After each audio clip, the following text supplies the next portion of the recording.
Hello, ladies and gentlemen, college football fans in particular, and young people all over the world. This is Tim May with my weekly podcast.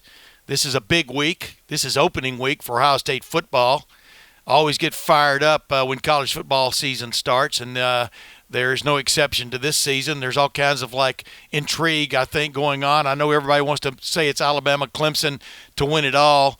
I think there's going to be a lot that goes on that could alter that situation. But I digress, as usual. This is Ohio State versus Florida Atlantic, the one you've all been waiting for if you live in Boca Raton and you're an Ohio State fan. Now, I say that in jest. You never take any opponent lightly. Ohio State, I know, is not taking a Florida Atlantic team coached by Lane Kiffin, who, if you give him a little bit of time, he is a pretty good schemer, a pretty good innovator when it comes to offensive football. Florida Atlantic, though, is coming off a 4-8 season, definitely rebuilding, trying to get some structure going offensively.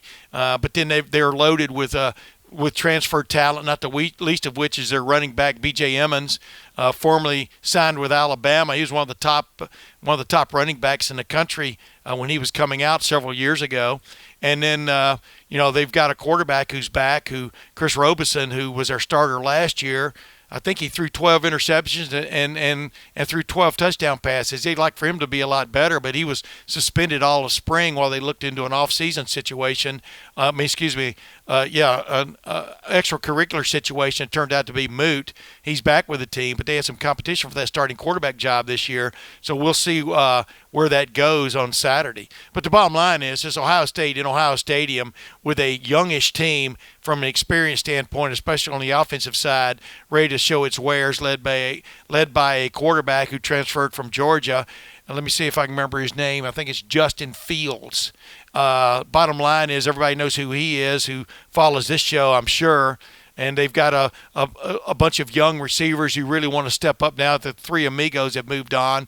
And they've got J.K. Dobbins coming off a failure season, a 1,000-yard season of a year ago, who wants to show what he's all about, running behind what could be a newish offensive line. So there are all kinds of reasons to be curious about the season opener on Saturday, Ohio State versus Florida Atlantic, for the first time ever. This game, of course, was made when Pat Chun, a former associate athletic director at Ohio State, was the athletic director at Florida Atlantic. Now he's at Washington State riding herd on Mike Leach.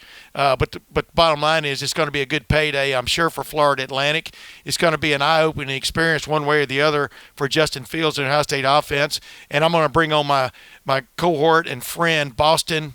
Well, you know him as Austin. I know him as Boston Ward. We're going to discuss what I think is the most intriguing part of this opening game for Ohio State, the segment of the team that I am most interested in seeing whether it in fact has improved.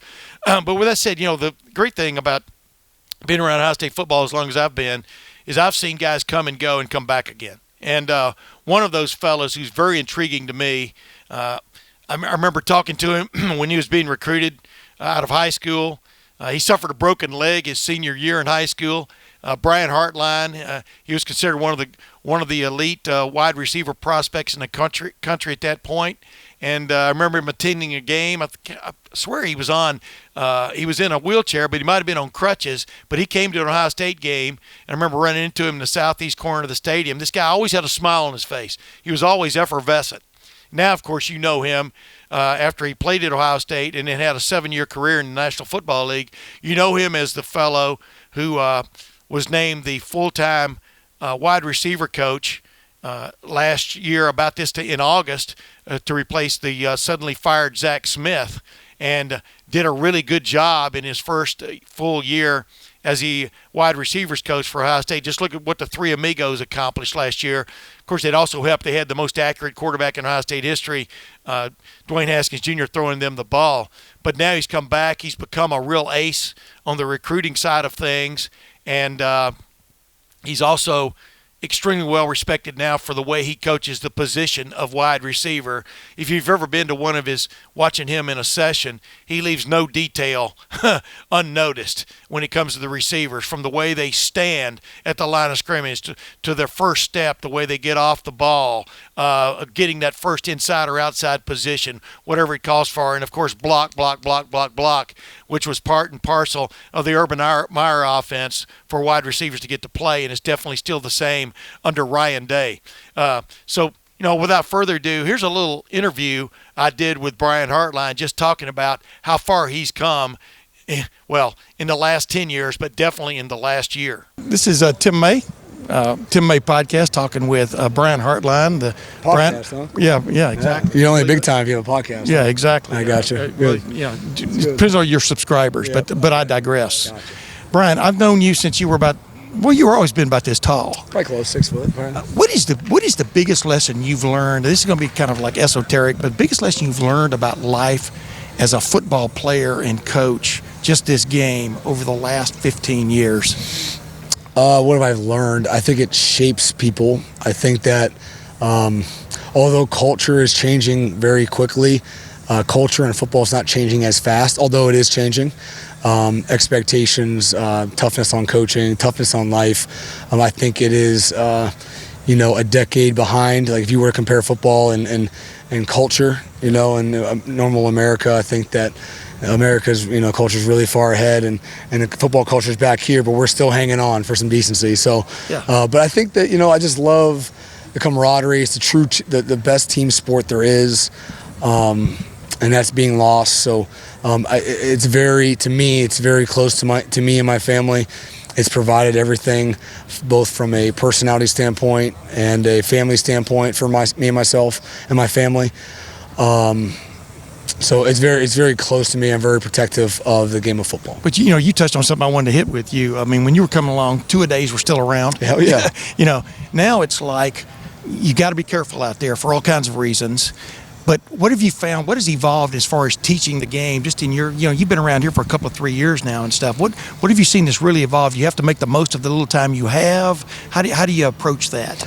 Yeah, I think that coaching's changed, and I think if anything, I've taken I really put myself in the player's shoes as much as I can. I know when they're full of it. I know when they can be asked more of. I feel like I can read them on if they're maxed out and they're tired. But in the end, I think it comes down to the relationship. Like, I truly believe I can only coach as hard and demand as much based on my relationship. And if I jump the coaching part before the relationship's built, I'm not doing it the right way. I just don't believe in that. I think that that's the hardest part. That through recruiting and through guys coming in, if I haven't developed a relationship through the recruiting process, it's very easy to go straight to coaching, and then all of a sudden your relationship's not strong enough. And I've been very conscious of that. I'm doing my best, and I think that that is A1A when it comes to coaching these young men, especially at a hard level, and asking for a very demanding game. You got to make sure the relationship is built first. These are not questions that necessarily follow one another, but I want to ask you this. It's interesting to me.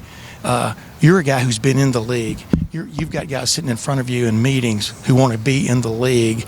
Do you find them paying more attention to you because of that? And then what is the responsibility, from your vantage point of the league's not all there is? I think that when developing trust, there's a lot more to that. I think that.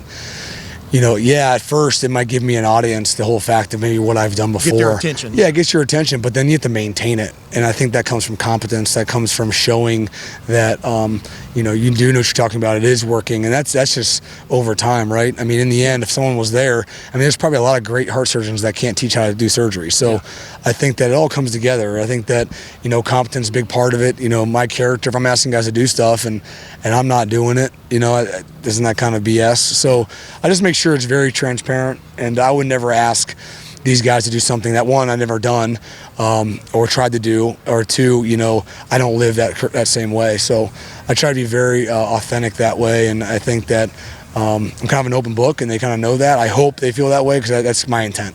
Last thing, you've got a young family. You're a young guy.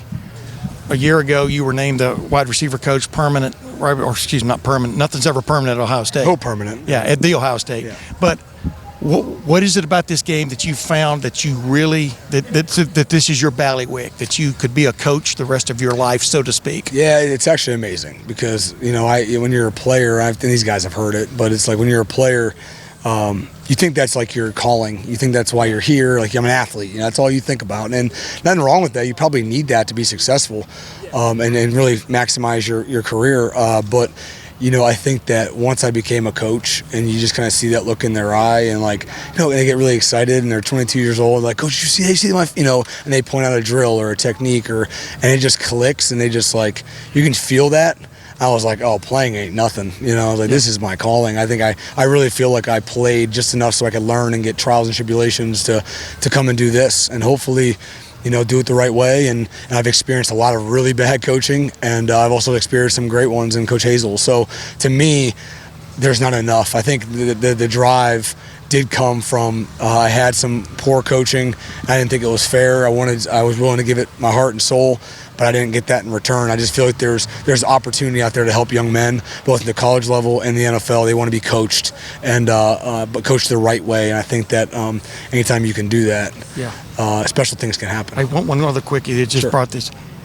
Recruiting, you seem to have like a fish to water. What is it about that aspect of it? Because that's really what separates guys in college football. I don't know. On the coaching ranks. I mean, whether you can or can't. What is it about recruiting that has caught your interest? I don't know. I mean, I think that, ask some guys that I guess I don't know. I don't really have But you seem to enjoy it. No, I enjoy selecting the right guys to build a unit. Like, I enjoy when the lack of a better word, when I fall in love with a guy because he's culturally the right fit, the family's awesome, he works his tail off, he wants to be great, that's it. I'm not out here oh yeah, you can go for this guy, I don't care. I just find the guys that fit well to be Buckeye receivers, that want to be great, want to be coached, and are passionate about that, and then if it works, it works. To me, I don't know.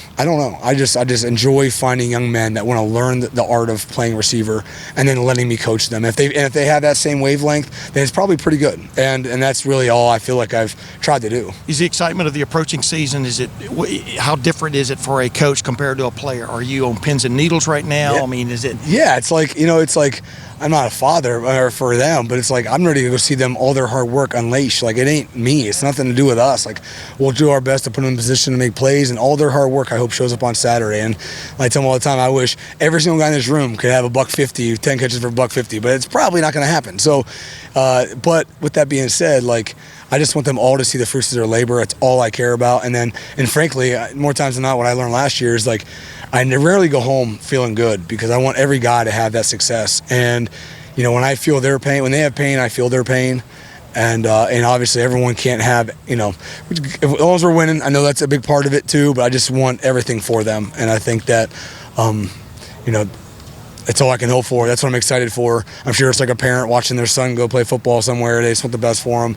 But I'm not their parent by any means, but that's how I kind of feel. I just want them to see all the fruits of their labor, because they've worked their tail off. They're sacrificing their time and their bodies, and we can't thank them enough, and I'm just really proud of them. Ladies and gentlemen, now you know why I've liked this guy since the first time I met him, since the first time I talked to him on the phone. Brian, thanks for joining me, man. Yeah, I appreciate it, man. Yeah. I really appreciate Brian Hartline standing there with us. I mean, these guys are on a tight schedule in the preseason, and believe me, they run them through there like Rowdy Yates on the big time show I used to watch on television a long time ago. It used to be Clint Eastwood. But the bottom line is he's done a great job for Ohio State, as you well know, and he's an intriguing young man with a huge future.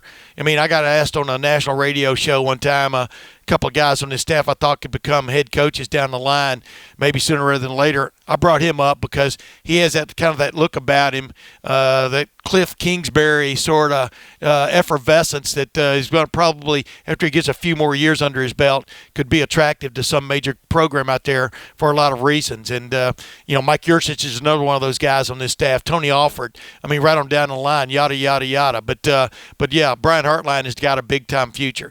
In the middle of the week last week, I started thinking, it's the opening week for at least Ohio State. And I just remember back, the first college football game I ever saw live was North Carolina State at Alabama back in 1961. Alabama had a quarterback named Pat Trammell. Bless his heart, rest in peace. He died early in his life. He became a medical doctor, but he led Bear Bryant's 1961 team to a 11-0 record. Bear Bryant's first national championship at Alabama, and this was in Denny Stadium. It was just Denny Stadium back then, and it only seated like 42,000, and there might have been 35,000 at this game. You know, people weren't really sure what was coming yet with this Alabama team. I think it was Bear Bryant's third or fourth team at Alabama, and but it was just so cool. You know, I just remember the little tickets we had. You know, back then you got real little tickets, little ducats. And it was my dad and my older brother Ben, and we walked in, and back then you could smoke everywhere. The smell of cigar smoke, the smell of parched peanuts or roasted peanuts, and there were some other intriguing aromas in the air too from people getting ready for the game. If you follow my drift, but it was just so cool being at a college football game for the first time. And ever since then, I was actually hooked on college football even before that, but since then I've definitely been hooked. And I talked to my friend Angelique Shingelis from the Detroit News, had her on my first podcast here a month or so ago, and she talked about the first game she ever saw. And I think she rubbed it in because she said she was 7 years old. But it was in 1971. It was a Cornell game. She went there with her older sister at Cornell. And where's that? Ithaca, New York, I do believe. And Ed Marinaro was the running back then. And she fell in love with Ed Marinaro and Cornell. But just the atmosphere of being at a live college football game, you know, to this day, you can't beat it. I mean, college football is different. It's got the bands. It's got the pregame tailgates. It's got the pregame warm-ups, which I used to like to watch that almost as much as the games when I'd watch Joe Namath, throw the ball, 50, 60 yards down the field like he was just breathing. And just little things like that really intrigued me about the game. And, of course, the great thing about being an Alabama fan back then, and for Ohio State fans have had the same experience, most of the time Alabama won. And that I think that enhanced the experience if you follow my drift. But anyway, let me just read you a couple. I did get some response. I asked people to email me their first chances. I won't be able to read all of these, but I was extremely impressed by this and the response on Twitter. But this one guy, John Doerr, he said, I grew up in Southern California with parents who were Notre Dame fans. In 1976, my parents were going to the game at the Coliseum, and just as they were about to leave, my schoolmate Steve O'Hara, whose brother would go on to play quarterback for Notre Dame, called and said he had an extra ticket and wanted to know if I could go. I was so excited. It was my first game ever. We were all huge Irish fans, driving through a sea of cardinal and gold. Of course, the Irish came up short again, and I had a beer spilled on me from a drunk Trojan fan sitting behind me. But in the end, it all worked out. I attended the University of Michigan along with my high school sweetheart and future wife, and we have a son who's about to earn his second degree from Michigan. And what's funny is I got as many responses, I think, from Michigan fans as I did Ohio State fans. But this one guy, Brian McAllister, I still have the ticket stub, the Minnesota versus Ohio State game in Ohio Stadium, 1972. My father had taken my older brother Bob to many games, but this was my first. We made the 2.5-hour trip from Ironton with a lunch stop at Arby's at the intersection of High and Lane. I remember that Arby's. I remember the meal. We then the walk across the oval, the vast sea of red as I walked into the stadium. By the way, that's scarlet, not red. As I walked to the stadium, and especially the band entrance across the field. But the most memorable moment came when the band solemnly paused and played a song. My dad took his hat off his head, pointed at the words printed on the hat he had given me of Carmen, Ohio. It is to this day one of the most treasured memories of my life. Here's another one from P. Douglas Mathis Jr. I've got my favorite uncle was Perry Mathis. I remember when my dad's sister introduced him to us when they were getting engaged, introduced us to him in 1962, and she said, by the way, he just graduated from Auburn, and we booed. This was at my grandfather's house, true story. But he ended up being my favorite uncle. Anyway, this game is on November 6, 1971, Mississippi State at Auburn. I was a week shy of my 7th birthday, and Dad took me to my first game on the Plains. That's what they call it at Auburn because it's kind of a vast nothingness down there, me being an Alabama fan. I remember the tickets cost $7. Of course, this was the year that quarterback Pat Sullivan won the Heisman, and his favorite target was All-American wideout Terry Beasley. Yeah, I remember those guys too. But I recall being in awe of the size of the stadium. It only held 61,000 at the time, and how loud everything was. I couldn't tell you how many games I've been to since then, but I was hooked from that first trip. And then one more. Let's go. My dad took me to the Horseshoe in the fall of 1979 for my first Ohio State football game versus Northwestern. I was in first grade, and we sat right above the track on the east side. We had to stand the whole game because of the players, but I've never looked and have been a diehard since. I've never looked back and have been a diehard since then. You left out a word there, Joe McCafferty, which left me hanging. Too bad, but you know what's funny? I had a similar experience when I first moved up here in 1976. My first game was Ohio State hosting Michigan State, a conference game in the season opener, and I do believe it was the first time Ohio State hosted or played a conference team in a season opener was a couple of years ago since then when they played at Indiana on that Friday night game. And but that first game I saw, Ohio State, Michigan State, I was sitting about 5 rows up in the old bleachers in the when they would plug the hole in the Horseshoe.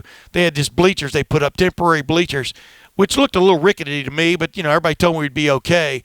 And I just remember Jeff Logan. First year after Archie Griffin, everybody wondered what's Ohio State going to be like its running game without Archie Griffin. Jeff Logan had, as I remember, about 15 long runs in that game. Actually, it was about 3 or 4. I remind him this all the time, but he was running straight at me on 3 of those. And it was one of the coolest experiences because it's funny. My parents had moved up here 2 years earlier. I moved up to Ohio. I'd been a success already as a sports editor to the Lufkin News in my hometown of Lufkin, Texas. But at 22, I moved up here. Ostensibly to go to school, but it was mainly so I could go see Ohio State home games. and what an experience. But it was funny because you could barely see from where I was sitting. And then my real season tickets that year as a student were at the other end. I think it was section 1AA, row 2. You couldn't see anything from there. And I'll never forget the Michigan game. I think it was a Michigan game. At the end of the game, they actually brought in a forklift and rolled it up, and they had all these cops standing there in front of us, and they had a forklift, and I was trying to figure out who's going to tear down the goalpost because Ohio State didn't score a touchdown that day. And I finally went up to the cops for everybody in my section. I said, could you guys all take a knee? We can't see. And this cop went up to all these cops and explained it to them, and all of a sudden they all went down at once. And so that's some of my experiences. I think Ohio Stadium, with the renovation they did in '99 through 2001, is made it one of the great college football stadiums in the country, if not the best. And people who go to games now, they get to see every moment of it. And of course, this year they're going to have enhanced Wi-Fi so they can keep up with Twitter musings from a guy like me or my buddy Boston. Don't call him Austin Ward. So anyway, if it's going to be your first game in the Horseshoe this week, this Saturday, congratulations and have a good time. I know you'll be hooked. I'll be back in a moment. In just a moment, we make a little change here on set, and I'll have my friend, my cohort, my Boston, Austin Ward on as we discuss a few things about Ohio State football. Presto changeo, ladies and gentlemen. Boston, don't call him Austin Ward. Austin? I still don't like you calling me Boston. I don't make the rules for you. Hey, man. You play by your own rules. Hey, man, I know. I've always been big on pecking order, man. I called Ray Stein boss for all those years. Even though he came to work there, when he came to work there, he was doing agate, and I was already covering Ohio State, I think. But when a guy becomes your boss, you call him Boston. I would call you Mr. Ward, but that sounds like a Leave It to Beaver segment. That's my father. Yeah, there you go. Boy, that just off a joke there, but I'm not going to use it. Bottom line is Ohio State versus Florida Atlantic, as I introed with. Mm-hmm. I don't know if this is an intriguing opener from the matchup standpoint. It's not like Florida versus Miami. Yeah. Oh my goodness! Be careful what you wish for in an opener because you'll get it. Absolutely, you will. You take on a big time team. Florida Atlantic is intriguing because, it's one of the it's benefited more. It's benefited as much from the transfer portal and transfer situation in college football as anybody, because some of these transfers are not portal guys. Yeah. But the bottom line is they've benefited as much as anybody, especially now in the third year under Lane Kiffin. They've got a quarterback, who signed originally with Oklahoma, and now he's Chris Robeson. He was the starting quarterback last year. I think he's going to be the starter on Saturday, although Lane Kiffin was keeping it close to his vest. I mean, here we were intrigued by who Ohio State's starting quarterback was going to be. And, Ryan Day named him 2 weeks before the season starts. But then they've also got a running back, B.J. Emmons, who was one of the elite running back recruits in the country several years ago when he signed with Alabama. He transferred down in there. They've got guys across the board who played for other teams, and you can sprinkle a little bit of salt and pepper here and there, and you can come up with a pretty good team, almost presto changeo, just kind of like I brought you onto the scene here a second ago. But I'm intrigued by this team coming in, and I think there are a couple reasons for that. I mean, a lot of people want to go play football in that part of the country. For all of the pros and cons with Lane Kiffin, he's a pretty great offensive mind to go play for. You got two good things working for you there: a nice sized campus, good weather, and all that. And some of these guys need a second chance, and there aren't a lot of schools that can maybe afford to gamble, if that's the right word for it, on some of these guys. I don't know any of them personally or whatever, but sometimes you see that happening. And if you slip it out of the Power 5, that's a pretty nice place to go recover. So that's a long way of saying that I think that this Florida Atlantic team, you saw what they did. They had 11 wins 2 years ago. Lane Kiffin has coached in many big games. He's coached in the NFL. I covered him for a year at Tennessee, which was an eye-opening sort of year and experience. I know what this guy can do with lesser quarterback talent. He turned Jonathan Crompton. If anybody remembers this guy, he was apologies to him, but he arrived and he was a bit of a head case. He had a lot of talent, but he would turn the football over, make poor decisions, and you'd wonder what's going on. He made this guy into an all-SEC kind of quarterback overnight and made him he got drafted in an NFL quarterback in one season. And that was his impact there. And he was gone before you know it at Tennessee, and I was covering burning mattresses. But I just say I'm giving Lane Kiffin respect, and we talked about this on a different show already on Lettermen Live, Tim, that he's going to dial up gadgets. He's going to have good quarterback play. And Ohio State's defense, I think you are going to find out in week 1 if the revamping, retooling of the Silver Bullets is legit, because they're going to have to actually play well to keep the Owls out of the end zone. Yeah, don't step on that. You're stepping on my lead. Oh, no, I'm just messing with you. No, that's what I've. When I prefaced earlier in the show, can you call a podcast a show? Absolutely. When I prefaced early in the show about the most intriguing question I have about this Ohio State football team is, I think Justin Fields is going to be pretty good. Yeah, he's going to be even better down the road. I do believe if he stays healthy. I think the offense is going to be. I think it has all the earmarks of being explosive again, and maybe in a little different ways than last year. But I'm intrigued to see all the talk, all the smiles on their faces, and sort of the determined looks by this defense ever since spring ball started under Greg Madison, the new defensive coordinator, new linebackers coach, and Al Washington Jr. And do not discount what Jeff Hafley has brought to the program as a defensive co-coordinator and a new defensive backs coach. And, of course, Matt Barnes is his new assistant. I mean, Ryan Day, the first thing pretty much of housekeeping he did was purge almost all of the defensive staff with the exception of maybe the best defensive line coach in the country, Larry Johnson. And now you get to see whether all of this now newfound confidence by this defense. These guys have talked repeatedly about how things have been simplified, but that's in quote marks because there's nothing ever totally simple about playing big-time college defense anymore, but it's simplified the scheme so as not to get in the way of great athletes just getting after it. And that's what Greg Madison has talked about repeatedly in the times we've gotten to talk to him. But is it for real? When the funny thing about it is when you scrimmage against your own team, your own offense, you know what's coming from every play. Especially if you're doing it for 3 straight weeks. Exactly. So I always take that with a grain of salt. Now you've got a team coming in. It's like you said, it's going to have all as game plan to try to beat you. Of course, they don't know what's coming from Ohio State's defense. They don't know what's coming from the bullet position, from the nickel position with Sean Wade. I mean, where they're going to move guys around and, just have these intriguing matchups that they're trying to get from a defensive standpoint. But are you like me? You look out there and you see the scheme, you see the talent available, but I'm not going to say skeptical, but I'm extremely curious that this defense has been fixed. Yeah, I would say that's a great way of putting it. If I'm skeptical of anything with Ohio State's defense, it's that the simplification storyline is probably not going to play out. I don't think that they've simplified the defense because they've put in 4 or 5 new packages. We were talking 2 weeks ago, I think Greg Madison said the penny package, and we're like, what the heck is that?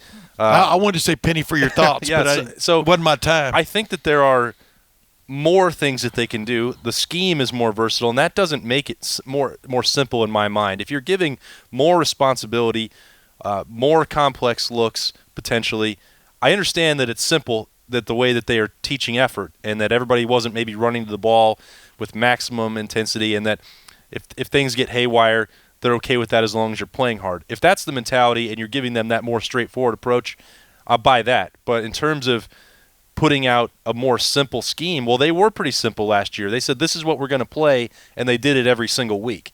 That's simple. Yeah, but they had guys going to the wrong gaps. I'm not a football guru, but I know a little bit about the game. And when you watch linebackers running into each other occasionally, et cetera, that was not. There was confusion on many occasions, which cost them dearly on big-time plays. And that's what, if they've got that ironed out, I call it being gap sound is one of another. I mean, that is the basic tenet of defensive football is at the start of a play, across the board, 7, 8 gaps, you've got those covered, and then you go from there. And that's where these players claim that the simplification has come in. Right. There's not a lot of intrigue about rolling guy. I mean, you've got to do some stuff to keep the offense honest. But as Greg Madison said, don't let the scheme get in the way of guys playing the game. Yeah, and I'm not saying that it's overly complicated or that it's bad that they're putting in more schemes. I'm just saying there are parts of it that the simplification part doesn't resonate with me. Yeah. But that doesn't mean that I think it's a problem. Well, like for example, they're going to play some zone. They're not going to be a pure man on the edges anymore. Yeah. We'll see how that goes. But with Damon Arnett and Jeffrey Okudah, 1 minute they may be up tight, the next minute one of them may be dropping into a 3 deep. They're going to try to mix and match things. That's Jeff Hafley's way. But Hafley has tried to make it simple. When the packages are in there, this is your responsibility. And from the way they're going to use this bullet position, Brendan White. It sounds like Brendan White and Pete Werner may be the 2 primary guys in that bullet. Yep. Although Jocelyn Went, who everybody gave up on at the end of the year last year, he's also come on. He's another guy that they can interchange from play to play in there. And then with Sean Wade can play safety. He can roll up and play the slot cover guy, which is one of the biggest positions in defensive football now, both in the college football and the NFL. And he also can roll out depending on the matchups and play the wide receiver, the big guy out on the edge, and Okudah or Arnett can roll inside. So they're definitely going to mix and match. And so I think to put a bow on that simplification, I think the problem, and you touched on all those problems they had last year. At some point, whether it was the scheme itself or players tuning out or just not explaining the responsibilities, there was there was bad communication. Okay? Any scheme, even if you have 10 different things, is going to be easier if you understand it. And I think that's why they say it's simpler in their mind, because Jeff Hafley has a way, I think, of communicating things that resonates and is very clear. Yeah. Larry Johnson, that's never been the problem for the defensive line. At linebacker, we'll see if – I think Al Washington has a way of connecting that makes it a more personal situation than maybe Billy Davis had. Now, I've never sat in a linebackers meeting. I've dealt with several of these other coaches and gone behind the scenes and seen the way that Tony Alford or Brian Hartline, for example, communicates with those players and gets that message across. We'll see how this defensive staff – I have confidence in it because I know how talented Ohio State is, but they do have to go out and they do have to show it. And if there are skeptics about that, that's fine because they haven't played a game yet. But I always kind of just bristle a little bit at this notion that it's going to be simple, because teams that want to win a national championship, they're going to do really hard work. Yeah. And it's going to But you got to remember, Halfley, for example, is coming from the NFL, where well, they're not trying to for him, it's going to be fairly, for him, it's simple. Madison is coming from Michigan, but obviously he was just a defensive line coach up there and was, withering on the vine there under Don Brown. He wanted one more shot to call the plays. But like I said, he said he looked at the talent. I mean, you've heard him say, he doesn't have to say this. He said it unsolicited several times. A wealth of talent on this defense, wealth of talent. Mm-hmm. And he also says about the offense. And like he said, he doesn't want to get in their way with too much thinking. And the thing about it, that's the thing about football, is you want to rep things so many times that you're not thinking about, I've got to do this on this play. You immediately take care of your basic responsibility, and then you heat-seeking missile. Last year, what bothered you in that Maryland game, I think two of their big-time runs in that game were basically counters, wide counters to the edge where the running back, I think it was the McFarland kid, one of them, he had a choice of inside or outside the end guy on the line. One time it was outside, the next time it was inside, and he went, those are the plays that should drive fans nuts. Hitting a big pass play, that's going to happen. But when a team goes giddy up 60, 70 yards repeatedly, all season long through a season, it reminded me of that Tim Biakabatuka game back in 2000 or in 1995 up at Michigan. They couldn't stop the counter draw. I mean, it was crazy. They'd never seen it before. Basically, it was a sprint draw, but it was like they never and they never made. They were never able to make the adjustment to really stop it. I mean, that drives, you miss that game to Mike Vrabel or Matt Finkes or Luke Fickell, and they still want to hit you. Yeah, probably don't mention it to them. Yeah, but the bottom line is what you saw. You kind of saw a microcosm, a macrocosm of that all year last year, and it drove you nuts. And that was just, and you're talking about Biakabatuka, that's just one game, okay? They didn't make adjustments in one game. Sometimes that happens. You're out-schemed, you lose. But if you see, or sometimes some guys just getting beat, and you can't do anything about it. If you see it happen in Game 1 through Game 12, or 11 in this case, because they were pretty solid against Michigan. They were good enough, obviously, to win those last two games. And really, I thought a great Rose Bowl performance. But they gave up those long runs to Oregon State, and they gave them up to Maryland. And they did a bunch in between. Yeah. That's not making adjustments within a season. When you have full weeks of practice, game planning, video, all this stuff. And that, look, those guys aren't here for a reason, and that's the reason. I know. To me, last year was so weird because, as Greg Madison said, hey, they went 13-1. It was a hell of a year. And then number two, one of the great defensive plays of the year was Chase Young stepping inside on a little stunt they ran on 4th and 5 against Penn State, and I think it was Jayshon Cornell took the I think it was the tackle, just drove the tackle, and Chase Young just stepped inside there. The guard was worried about somebody else, and boom, it's him and Miles Sanders in the hole, and we know who won that battle. It was Chase Young on two bad ankles, but it's just really funny how that's the greatest play they made, and then you think of all these great, ridiculous plays they gave up in the running game, and so if they've got that straightened out, this could be a hell of a football team. And I think that defense is. I mean, and I've asked this to Half. You and I have talked about it a bunch. If they want to make up a penny package, if they want to go 3-4, if they want to do 4-4, they can do anything they want. They've recruited better than almost anybody in the country. I've seen that blue chip ratio. I think that actually has them number one. Yeah. When you look at the last couple years, that talent is stockpiled on the defense. The fact that they brought back Malik Harrison, they brought back Jordan Fuller, they brought back Damon Arnett. Sometimes people look at they want the freshmen, they want the 5 stars to play.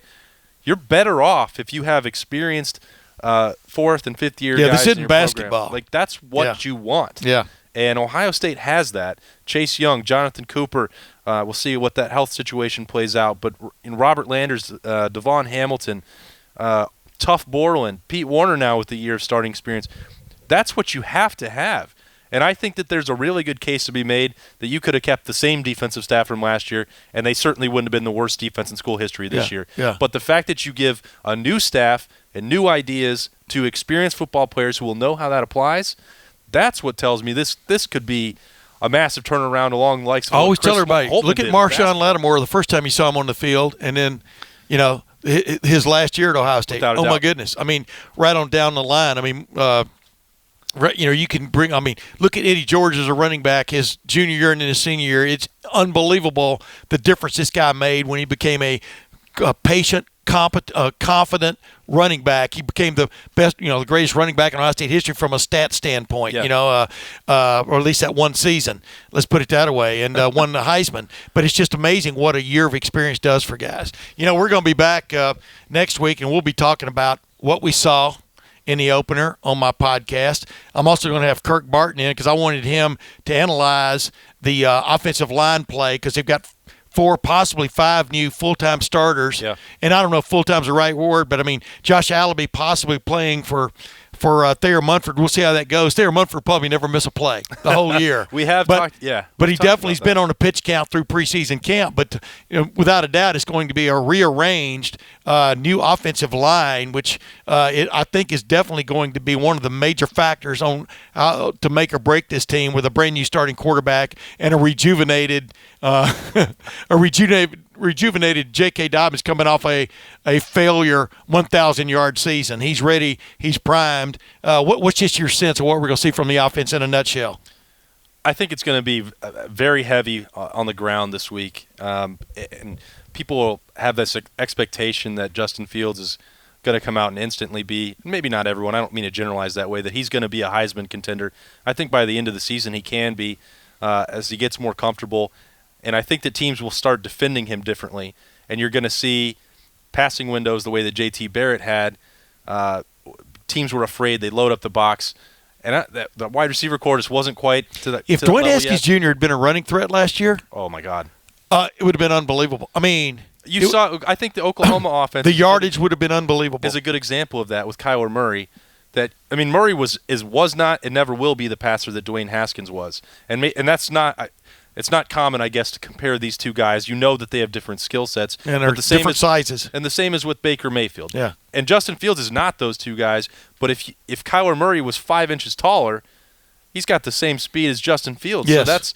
So you start picturing how difficult it is to defend a mobile quarterback. If Braxton Miller had been a much better passer. Oh, yeah. If J.T. Barrett had been a little bit more accurate at times in his career. Now, I don't know what Justin Fields is going to look like when the game is real. I know how fast he is.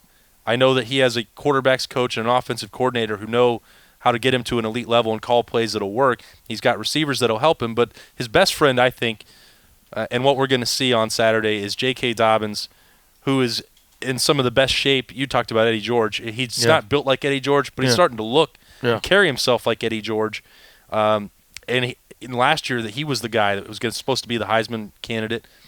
He might get himself in that mix in those first 4 or 5 games because he might not need a huge rushing load against FAU. Maybe against Cincinnati he will, but this offense, though, if this offense goes the way I think it will go, with that quarterback, with the multi-talents, he will end up being the Heisman candidate, if in fact there is one, because he will throw.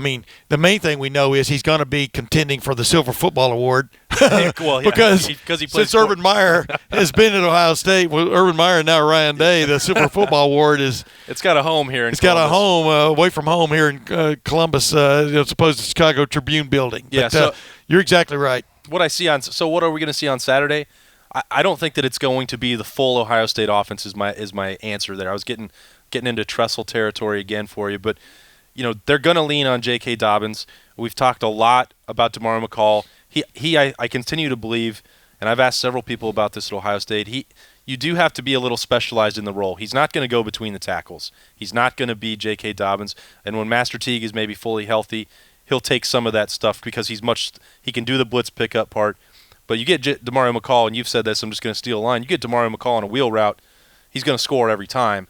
And that can happen. I bet he scores a touchdown on Saturday.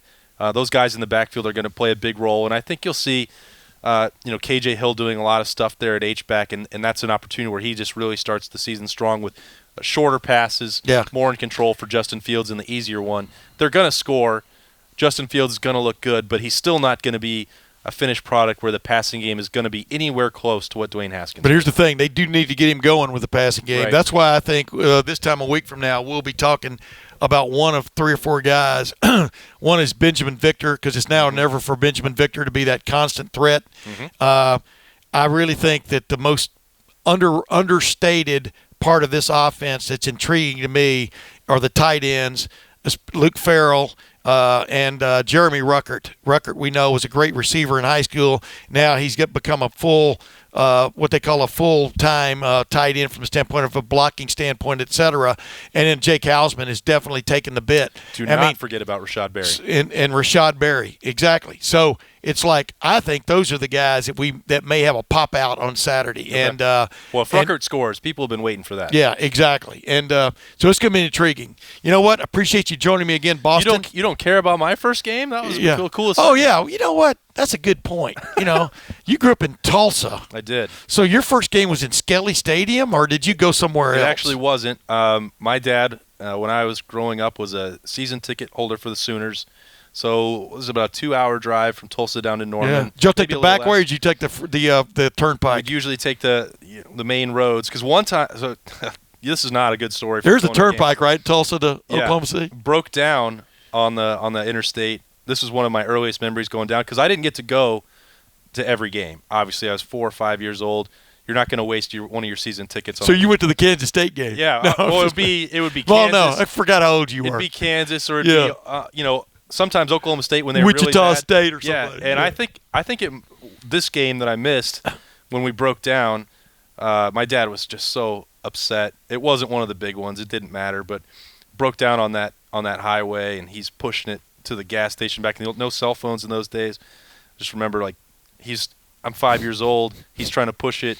Poor guy. And I'm like, I can't see anything. He's just hold the wheel straight.